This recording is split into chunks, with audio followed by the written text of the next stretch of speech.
Well, unbeknownst to me, apparently it has been brought to my attention that today, July 15th, the year of our Lord 2025, is Brewgrass Homebrew Supply's 10-year birthday. And you know what they say about 10-year birthdays?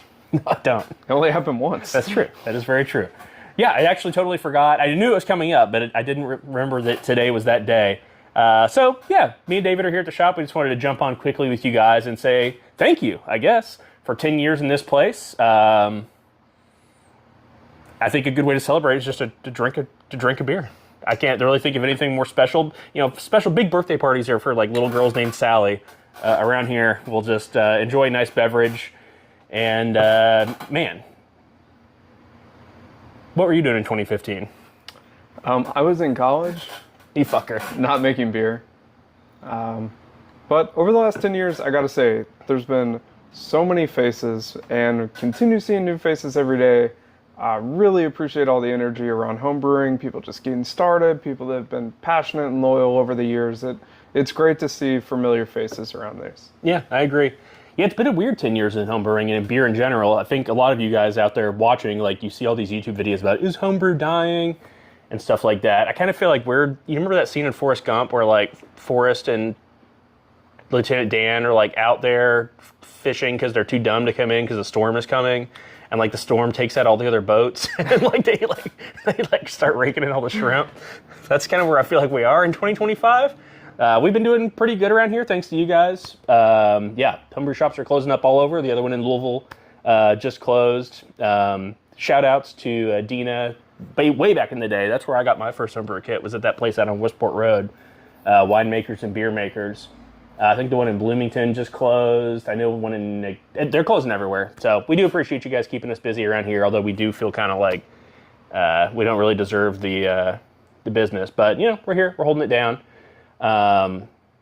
Rest in peace, Grain Mill.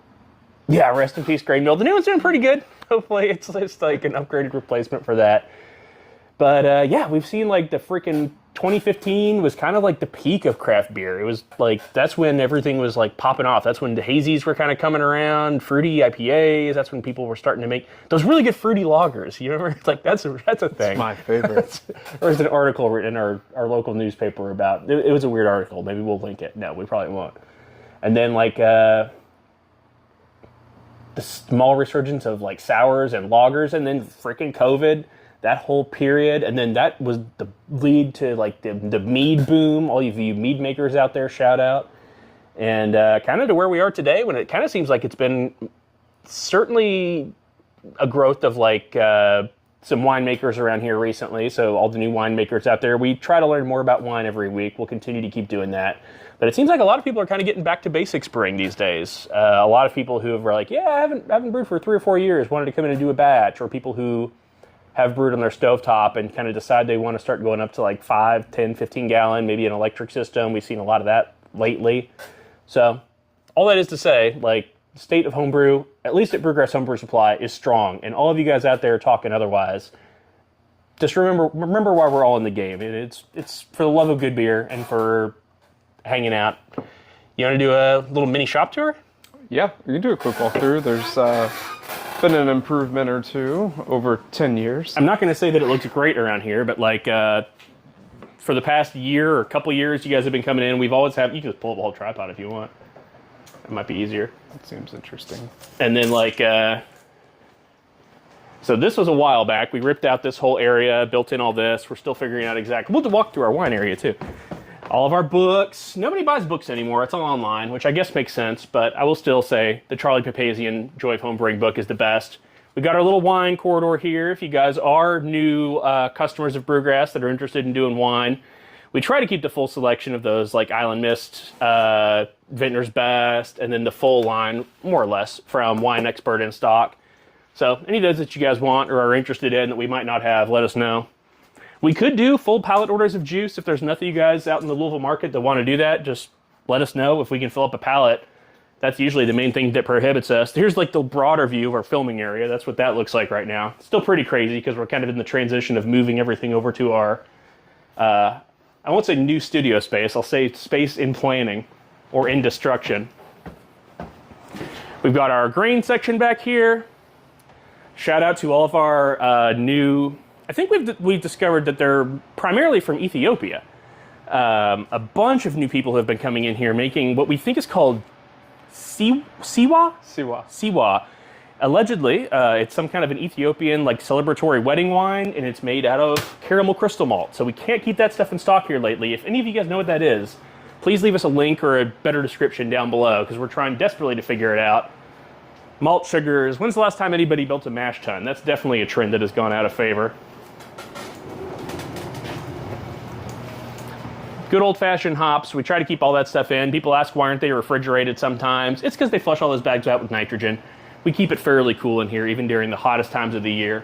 And we do cycle through those every 2 or 3 weeks, so they tend to come as fresh as they're going to be anyway. And not having it refrigerated allows us to stock many more varieties.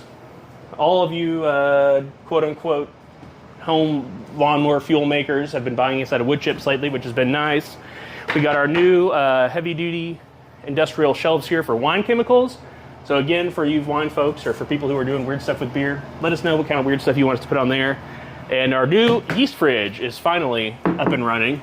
It actually was like giving me a little bit of fear the other day about holding temperature, but I think it's because the seal needs to be replaced. So always something around here.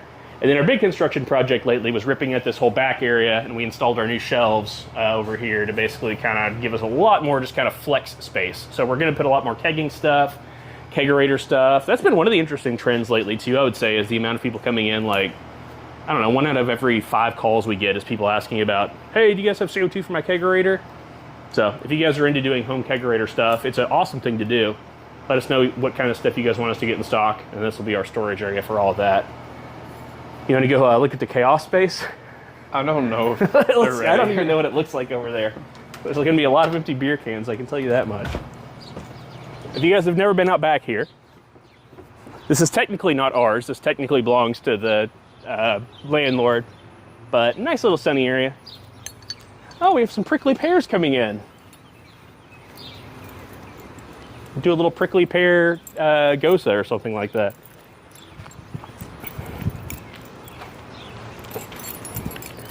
Some of you all on our garage video, our first one, asked what this was about. We don't really know, but I think the last thing that our landlord did in here was a like 50th anniversary wedding party for him and his wife, and I think that was their theme. So now it's our theme. Right, David? Fly me to the moon. Yeah, exactly. And then the current state of the warehouse is messy.